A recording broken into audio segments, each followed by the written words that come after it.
No more accidents, oh Father. In the mighty name of Thank you, Jesus. In the mighty name of Jesus. We thank you, Father. We thank you, Jesus. We thank you, Holy Spirit. Say, Lord Jesus. Lift up your hands. Lord Jesus. Simelana na totonge tinkoti. Tinkoti leti bangwa chwala. Tinkoti leti bangwa bathakazi. Tinkoti leti bangwa mithi. Tinkoti leti bangwa labangakwadi kushayela. Sifafati ikhadi. Sifafati ikhadi. Kuyo yonke imigwaqo. Simelana netinkoti. Atisena sabelo. Atisena gunya. Somebody give Jesus a hand of praise. Dumisani yena uNkulunkulu inkosi Yesu uyinkosi yamabandla bongeni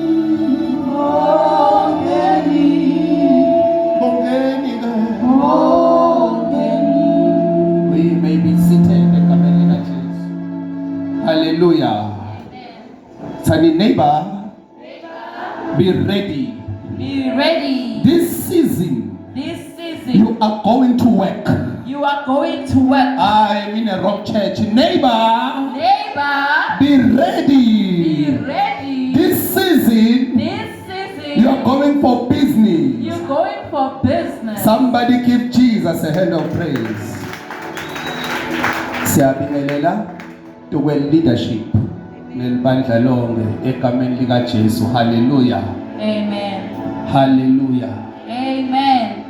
I believe uthi uNkulunkulu utayiva imithandazo yethu, and God is going to save us from the roads. Hallelujah. Hosea chapter 4. We are welcoming all the new faces. Please let us welcome them, especially the Tandla, in the name of Jesus. Hosea chapter 4 verse 6. So namhla sitawukhuluma ngelwati.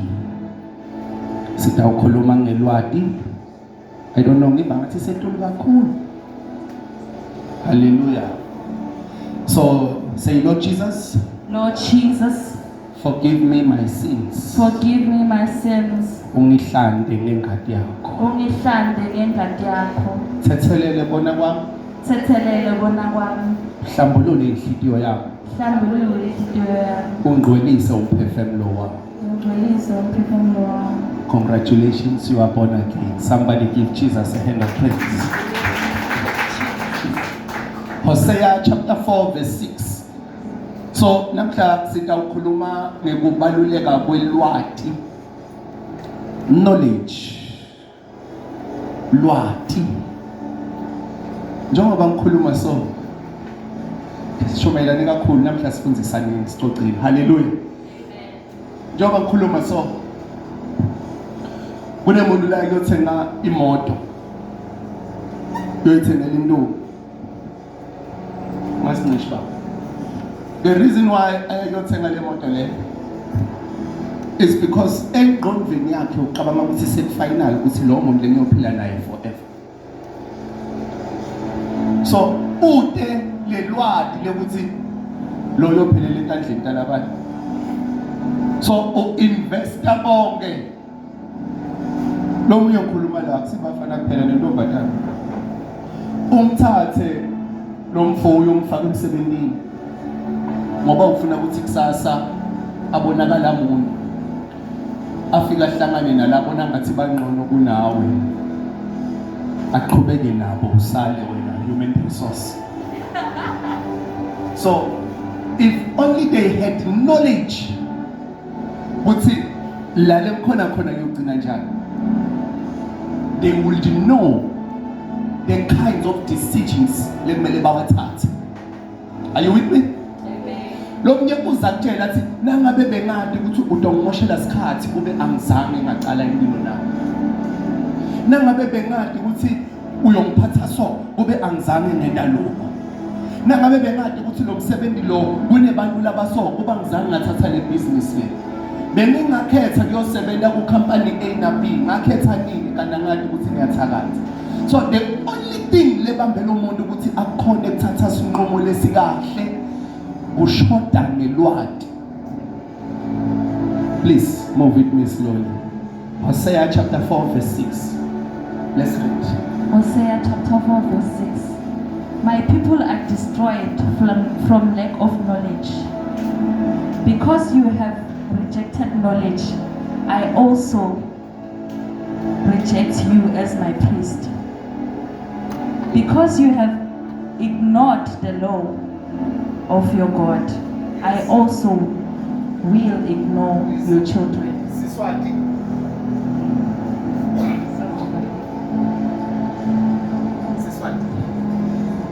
Unaso Siswati. Bantu bani bayabhujiswa ngenxa yokuswela lwati. Bantu bami bayabhujiswa. There is a construction or a structure le responsible for kuletha kudideka, because confusion is something lebhalwe phasi into kwelive lebumnyama. That's why the Bible lithi God is not the author of confusion. Lokusho ukuthi i-confusion uhlalwa phasi ngaze kuthiwe order kuchaza ukuthi incwadi lebhaliwe niyangizwa bazalwane. So if it's God is not the author of confusion, chaza ukuthi uhlalwa phasi kubhalwe ukuthi siyomdida njani lo, siyoletha njani i-confusion kuye ukuthi ahluleke kwati ukuthi athathe siphi isinqumo. Sidoletha njani i-confusion kuye ukuthi ahluleke kubona ukuthi la khona nyalo ngiko la kumele abe khona. Sidawuletha njani kuqabana kulomndeni lo lohleli ngijabule. Kungaba njani sibhidlike nobudlelwane balomphakathi. Sidawulenza lo la yetu kwesangoma afike athi tinvo tama dihambi kahle. Sidawube sesiyamtshela sithi uloyi wamakhelwane. They are trying to cook the confusion. Sidawutshela lo bantwana bakhe baphumelelayo ukuthi niphumelela ngoba uNkulunkulu unisita kulaba. Uzama kuhlazisa labanye labaniloyayo. Sidawuya kulaba labahluphekayo. Sifike sithi inhlanhlateni sithathwe kulaba labacebako. Confusion is brought about an order. There is a mastermind behind the two people that are fighting. Nani mama zana? Do you know labanye bantu lolwa nabo wena awuzange wabeva bakuhleba. Wafika watshelwa ngimi mina endaba zezwe ngafike ngathi umngane wakho uyahleba uthi ngawo. Wathi wena ngiyomtshela ngombuda ngathi ayangambudi. Ngoba ngizama ukuvimba ukuthola iqiniso. Ngoba ungathola iqiniso ukudlelwane lochubeka. Some of your enemies lolwa nabo namuhla. The real enemy is the one between the two of you who are fighting. And the only way to keep that fight going is to avoid access from you to them. So, yini lebanga lekhaya libhujiswe. Yini lebanga lokuthula kubhujiswe. Selalwathi. So, my people are destroyed. There is somebody between lobanga lenkabano. Please move with me. There is somebody lobanga lenkabano. Everything was well until ufika umuntu futhi kulesithombe. Wafike waqabanisa. Niyangizwa bazalwane? Please read again. Bantu bami bayabhujiswa ngenxa yokuswela lwati. Ngenxa yokuswela lwati. Okay, listen to me. Ababhujiswa abantu kuswela moyingcwele.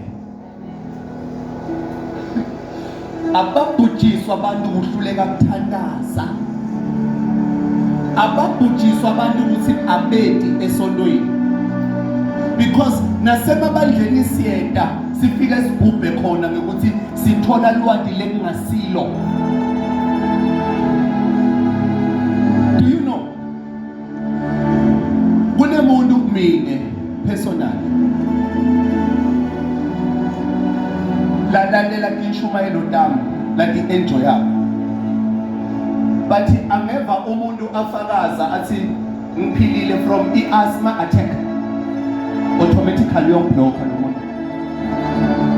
And the reason why akublocker is because akavali bafundisi bemanga, because kuye bafundisi beqiniso kumele ukuthi bakhone ukuthandazela nawulunywa sisu or ubanjwa inhloko. Anything beyond that is not the power of God. Labagula ikhensa abaqhubeke bangafakaza umprofeti wemanga lo. So lo muntu noma naye angagula ashawe stroke angeke ente tongena la. The only thing lemvimbako is a limited knowledge about the identity of his God. Umuntu ovithwa lwadi lanalo yena ngaNkulunkulu wakhe. Kungako lo muntu utakutshela athi lokhu akusikwe sikholwa, lokhu kwesintu. Wathi ukuthi intwe letifaka phakathi lo umthandazo awusebenzi. Lokhu kufuna ukuthi siye kuGogos Bar eMphakwane. Strong kakhulu lokho. Ngiyangiba bazalwane. So a lot of people lababhubhabo utakutshela ukuthi umthandazo awusiwa lo. Umthandazo awusiwa lo. Ngiyangiba bazalwane. So a lot of people babhujiswa kuswela lwadi. Do you know uthi Jesu lomnye umfati udalate iqiniso eneliqiniso lokukhulula. Wait, Jesus uthawe namoya ukugqobele ushumayela inkululeko.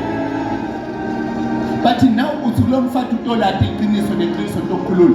Akathi iqiniso lokukhulula, uthi utolati. Lokho ukuthi akusilo iqiniso lelitakukhulula wena, but liqiniso lo latiko. Deliverance does not come from the truth. Deliverance comes from the knowledge. What do you know? You shall know the truth.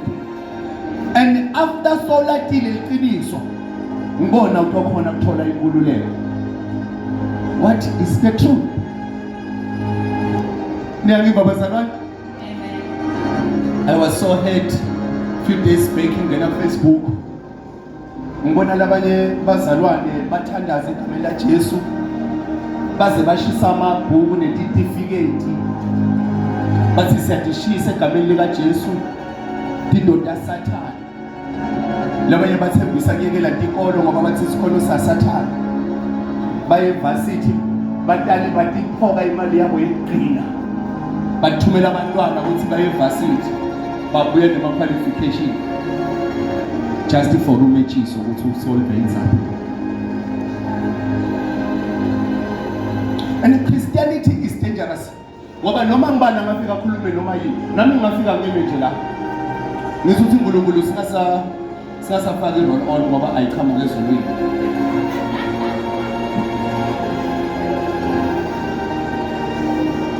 uNkulunkulu singabogeza ngesipho, asigeze ngemandi or sifake isihlahla. Somebody will believe as I'm posted as a true gospel without any scriptural backup. Imagine after a few years uchinja ireligion so finally certificate as she said. Ngiyangiba bazalwane. Amen. And lokho utobasola kanti inkinga kushoda kwelwadi. Nje singaya esikolweni sothandaza ukuthi abantu bapase uNkulunkulu abapasise barayinza wemadimoni. Singathandaza ukuthi abantu aba-apply esikolweni uNkulunkulu aba-approve aze abanike nebhazari barayinza wemadimoni. I don't like attending in this song, but this one I attend. Some of you nifuna imisebenzi. Phela a qualification is an evidence of knowledge. Njengoba sikhuluma ngelwazi, so that's why I'm touching this. U-apply ufuna kuyoba i-admin kwe-company ethile, bafuna certificate. It's not like bafuna certificate, bafuna ubufakazi bekuthi uke wendwa waqeqeshwa ukuthi ukhona ukusebenzisa i-computer. Uke wangena tukwenzawo lekufundzisako ukuthi uyi-operate kanjani i-keyboard. So a qualification on its own akusidimoni but ubufakazi bekuthi uyile esikolweni. Leli iBhayibheli lakho kuThimothi wesibili lithi study to show yourself approved. Usho njalo iBhayibheli lakho. Go to school, go and study so that you get approved. Approved to lead the people. Approved to start your business. Approved to be employed. Noma ufuna i-NSFAS akutshela ukuthi phila kuma level la, so you study to show yourself approved. God is not God who is against knowledge. God loves people who desire to know. Unedindzawo lesithandazela kudo ukuthi uyekhona but uhluleke kungena ngenxa yokuthi udelwadi. Do you know Daniel, Shadrach, Meshach and Abednego bangena kuyoseva tukwelithempeli or tukwepalace yenkosi, hayi ngoba bebasindisiwe or bebathandaza ngetilini, but mawufunza ama-qualification bathi bekubantu lababamba fast. Number 1, bebangafani nathi ukuthi uyochaza la-100 bantu lababamba fast. 2, bantu labathembekile. 3, bebabantu labafunze tintfo letiningi, hayi inkolo, tintfo letiningi, to an extent yokuthi bagcine bafundzisa abantu baseBhabhiloni ngetindzaba taseBhabhiloni. Inkosi yathi nayibona lokho yathi nifunze kangaka biyani, and abantu lebe banankulunkulu to an extent yokuthi bebahlala nemabhubezi angabalungu. Wena usabasinjanyane nenkuphu emantshweni ula. Yakithi bazalwane, knowledge is power. As you are where you are, you must be somebody who desires to learn. Proverbs 18 verse 15 lisho njalo iBhayibheli lithi uNkulunkulu uthanda abantu labafuna kufunza tintfo letinsha. You have to desire to learn. Strive to get new knowledge. Strive to know more about particular things longadadi. Now ngena nje uthola amadata, yekela browser ama-post ebantu ku-Facebook, ngena ku-internet ufunze tindzaba letitakusita ukuthi ukhona ukukhuphuka kusasa. Ufunze tintfo letitabanga ukuthi wati kangcono kunaloku. Yathi umuntu longafuni kufunza uyinkinga kabi. Ngisho noma singakhuluma nyalo sibe ne-argument, umuntu lofunzako uyambona uletha ama-point emva kweli-point. Thina lesingakafunzi uyokhuluma paragraph, ukhothe amabhuku, ukubale konke, mina la ngivula khona umlomo vele ngithi hayi ngiyagula nini. Angisena point. The reasoning is limited. Ngiyayiva bazalwane. So as a person losafuna mathuba, even if une business whatsoever, wena sukela wabamba ukuthi ikota 10 rand, wabamba ukuthi ikota iba nema-chips kuphela. Study new things. Uthi yakhona kufaka ama-chips nani wehlise i-price. Uyakhona kufaka ikota nebaloni uthi 3 rand. Lokho kubanga kusinathi thina singanamali connected. You study new ways. Angikhulumi nge-information kuphela labazalwane ukuthi magama. No, even do a business whatsoever, your area of expertise la usebenzela khona, you learn new tricks of attracting bantu labatokusita. Mara niyangiva bazalwane? So without the knowledge you remain where you are. Usho kahle uthi uthishela umvisisi, mara na ufike ekhaya ungathola ama-data, download ama-game. Kunokuthi udownload ama-video ku-YouTube la addressa lento longayivisisi. Uma thishela or lecturer or whosoever abhizinali, you strive to learn more. Kunebantu, there is this other guy lebekangikhalela a few months back, uhambe wayofunza 3 years to a college ye fake, spending more than 24,000. The qualification yakhe bamtshela ukuthi void, asikho emthethweni certificate list. ngekuthi uhlulekile kwanti ukuthi i-college lekungiyona yona uyibona kanjani. Nami babazalwane, read it again. Bantu bami bayabhujiswa ngenxa yokweswela lwati. Do you know? Mangathandaza la. Ngitathi Jehovah Jireh. U-enjoy flow now. Ngithi Jehovah Nisi. U-enjoy flow now. We are in prayer. Kuyashisa. Ngithi Jehovah Shakaina. U-flow now. I want to show you something very sensitive. But mase ngiqala ukuthi ngilidela bangalandani. Ngithi Jehovah Elnathan Mekama. Soqala uyajobola.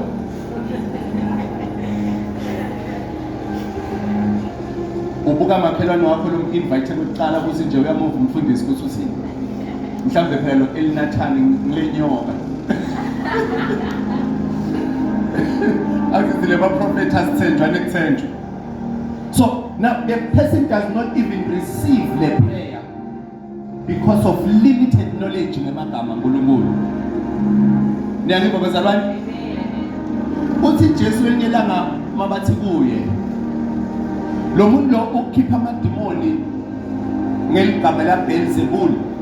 Uthi Jesu manitawuthuka mina kungcono mara ningathuka babe nithuke namangcwele kude intethelele. It took me time to understand ukuthi bebathuka amangcwele ngani. If you insult the spirit behind the man, you are insulting the Holy Spirit if kunguye. So if now ashaya keyboard ngemandla amangcwele, ngicela ngithi mina ushaya ngemandla asemandini. If ungasemandla asemandini kungumangcwele, mina angathuki mfanzile ngithuke amangcwele. Do you hear me? Amen. So if Jesus akhipha amadimoni, bona bafika bathi wakhipha ngemandla aBeelzebul. For the sake yokuthi akusuye Beelzebul ngumangcwele, kuchaza ukuthi babide amangcwele ngaSathane eqobo lwakhe. So now they find themselves condemned sebalahliwe due to lack of knowledge. Sikhuluma so kunebazalwane labahlele emakhaya, labanye balimala ekholweni, labanye badla sono basaba kuya because batsheliwe ukuthi kude kuthethelelwa kwemuntu lona athi. Although iBhayibheli lingasho njalo mavesi asemgcwabeni, what is limiting them is knowledge. If only people knew that the grace is open till rapture, people will still come back to God. Amen. So knowledge is power. Knowledge is power. Kunebantu njengoba sihleli la. Udothi mfundisi nginenkinga emsebenzini. Ngithi ngiyamthandazela kungasebenzi. Ngicela ngimtshele ngisimele into tisolve tight. Let me tell you something bazalwane. Sisandlula khona la. Ngithanda ukushumayela ngemali mara. Sandlula. Do you know the Bible are so confused? Listen, you will lay hands on the sick and they shall recover. Ubeka tandla bana bagulayo. When it comes to finances, it's finances. Ngoba lithi you bring tithe and then you see the result. That means masikhuluma iqiniso. Niyangeva bazalwane? Umthandazo wasemsebenzini awukho. Kunemthandazo wekukufaka but wekukuphusha, uphusha kwesho kwakho. Mara ngoba angifuni ukutrenda. Udawuthi na ufika ngubeke ikandla. Ngithi Jesus msike manje. Hallelujah. I want us to go and pray. I want us to go and pray. Kahle namhlanje ngitele ingodi ngithi ngiyadlula. Asenazela abagulako nalabale testimony. Let them come in the name of Jesus. Hallelujah. Before I forget, we also received a call from Mbalika Loy Christine Lindokuhle. Hallelujah. Naye uthe uyospenda isikhathi amasijoyini uthole umsebenzi eNelspruit. Somebody give Jesus a hand of praise. Thank you, Jesus. So ngize ngiyadibuta ngithi kutawusala abantu ngoba ngathi sonke siyahamba. Nami bangangibita ngalapho Italy ngiyanishiya. Labafuna umthandazo let them come bazalwane. Hallelujah.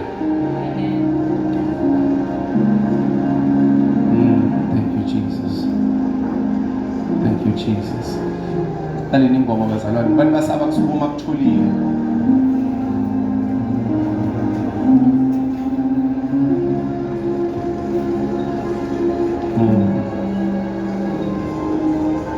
Hallelujah. Amen. Amen. Lethe mntwana la makakucela ukuthi ngimcelele umthandazo. During the week bekahlanda ingadi ngemlomo and then bamise esibhedlela nabamise esibhedlela bathi odokotela babona lutho ku-X-ray.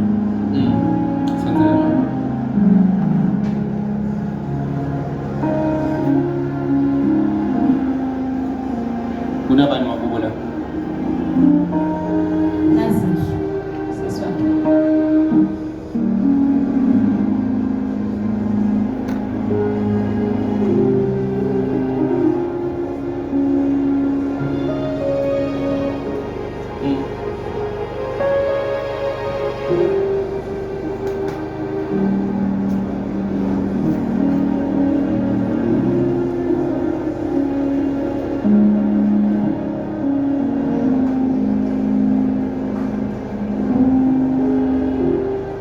Akhona amandla aphikisayo.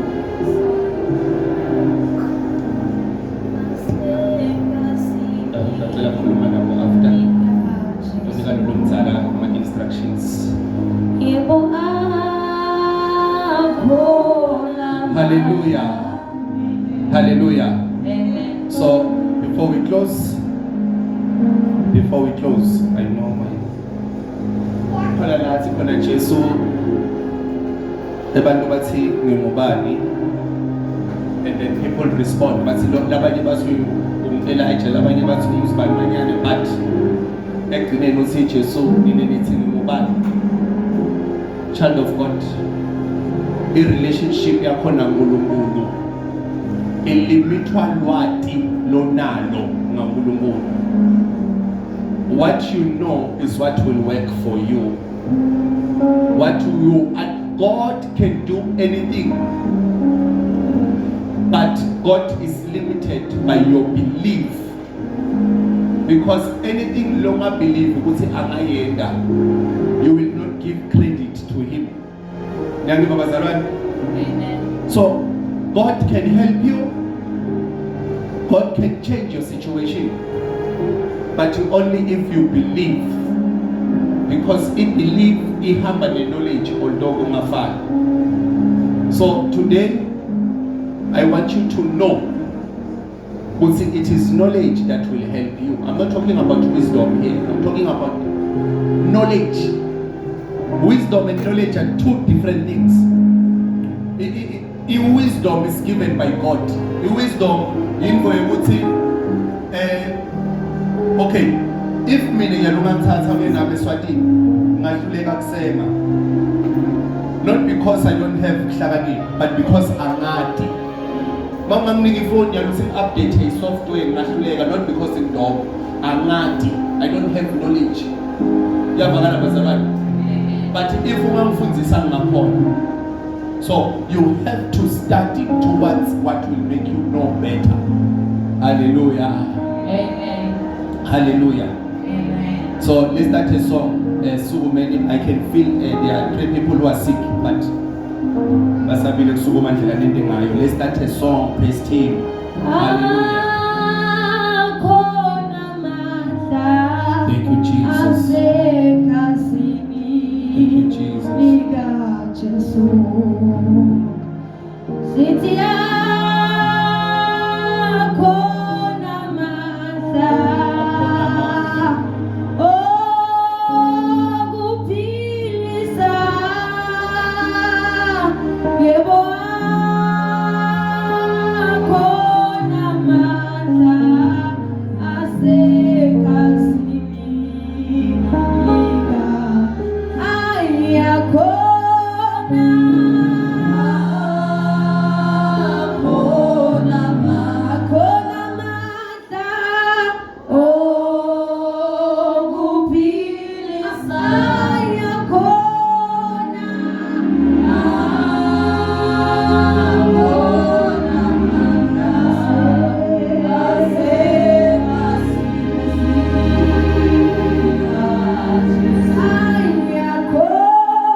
bazalwane ngiyacela ukuthi umfundisi unaseswami lomdala ekhaya uhlala eLimpopo uyasebenza maye emsebenzini wabo babamisile so leli viki leliphelile abanye bababitile mara seswami sukusela abasengambili so ngicela mthandazo bazalwane kakhulu ukuthi umuntu angangenelele babite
So I'm betting on Super Saiyan 5. In the name of Jesus. Can I borrow your hand? I want to spam by this Uber. There is this, I said, yeah. There is a spirit that I'm searching here. Okay. In the name of Jesus.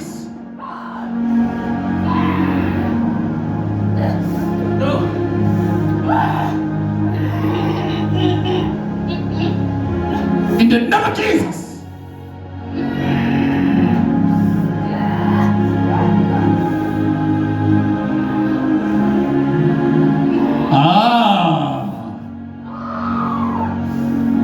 Okay. Where do you work? Because can we have the mic? Where do you work?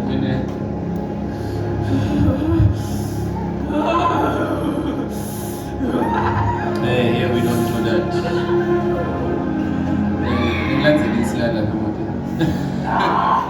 Okay. I want us to pray. We have an analysis. Number 2. Your sister, Yampik, Banwak, of Talentele.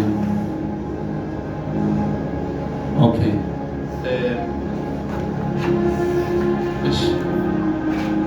My sister, I have to pray for you regarding 2 things. We will address that one of your sister. I just don't want to say this now because of Galileo.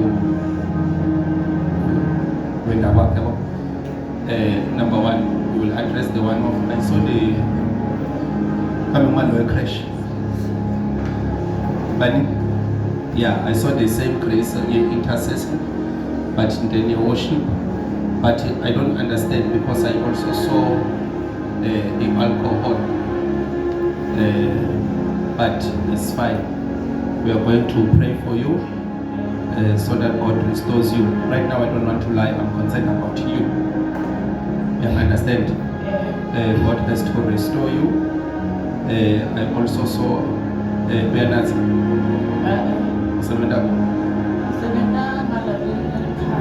Wenda Ngiyaklina kusala khona. clean out salakon. I saw a spirit of alcohol. I also don't understand what's happening, but we will pray for you. God wants to recover your life, but this is what has to happen. So it's true. God wants to restore your life, but there is a calling that you don't want to respond to. There is okay. Kunelibito uNkulunkulu lalibeke kuwe lo watiko ngalo mara longafuni kulenda lisakusini longayathi. I know when somebody doesn't know and when the person knows. So kunezinto letingeke tinyakade empilweni yakho noma ngathandazela until uvuma kwenda lokho uNkulunkulu lakubitele kona. Am I the first person to tell you this? Bake bangitshela ngala into eyisokwini. Bathi ngisipho ufuna ukusebenzisa. Mara bakutshela ukuthi ungathiwe ngiphiwe. Okay, it's fine. So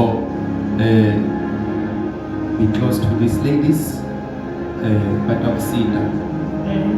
Bataksita because no, let me see you. Let me see you aside after service. Don't worry about your sister. Not about sister compared. You are the one covering a kindly. You are supposed to be the one who Zila, but we will pray for you. And then tell us in the book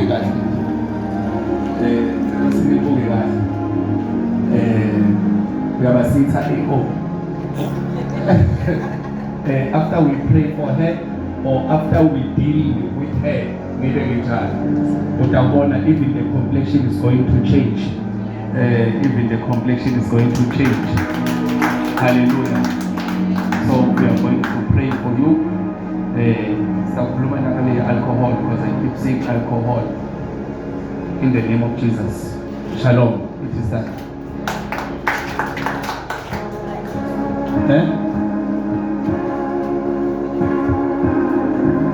It is that. Hallelujah. It's the same thing. Where's Amo?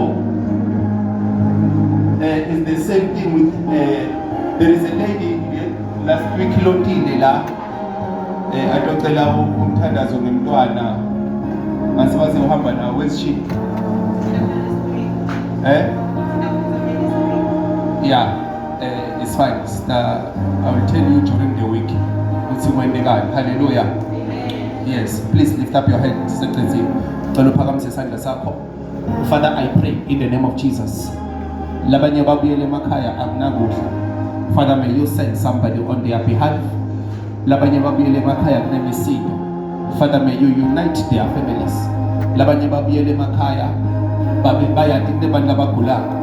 But still they are hoping to see your glory.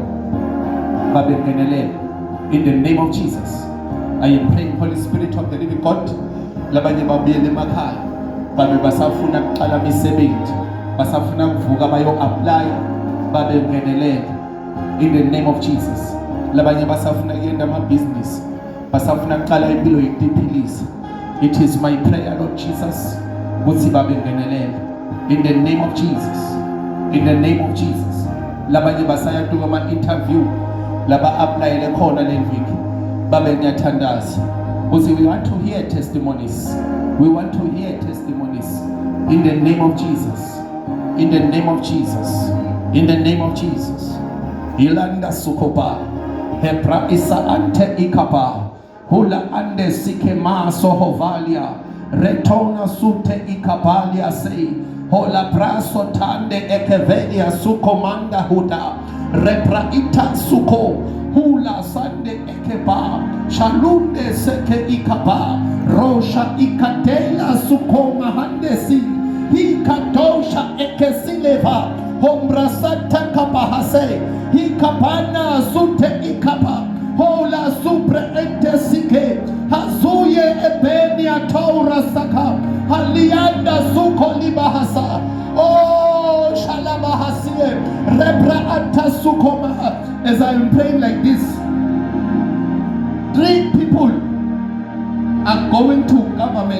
offices this year. 3 people here. Sute ikapahasu. Himasoko deilapa. Reito ikasileheva. Hembasule salakata. Reita ikasuko paha. Hemahazule epaniata. Reita kabahasike. Haluza akapaha. Helita ikapapata. Rata kasuke. Himahasile beliata. Reita ikapanaka. Helia ata asuko. Haliese elepa. Rata kabahantelia. Hemasoko takida. Reita kabahasa. Helia hasakaba. In the name of Jesus. Any spirit of witchcraft that is targeting them for this week, targeting them for this month, targeting them for this year, I arrest in the name of Jesus. I arrest in the name of Jesus. I arrest in the name of Jesus. Any spirit targeting their documents, targeting their applications, targeting their CVs, coming in form of failure, coming in form of rejection, coming in form of corruption.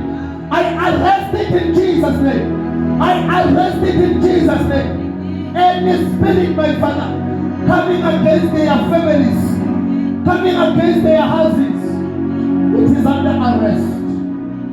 Somebody give Jesus a hand of praise.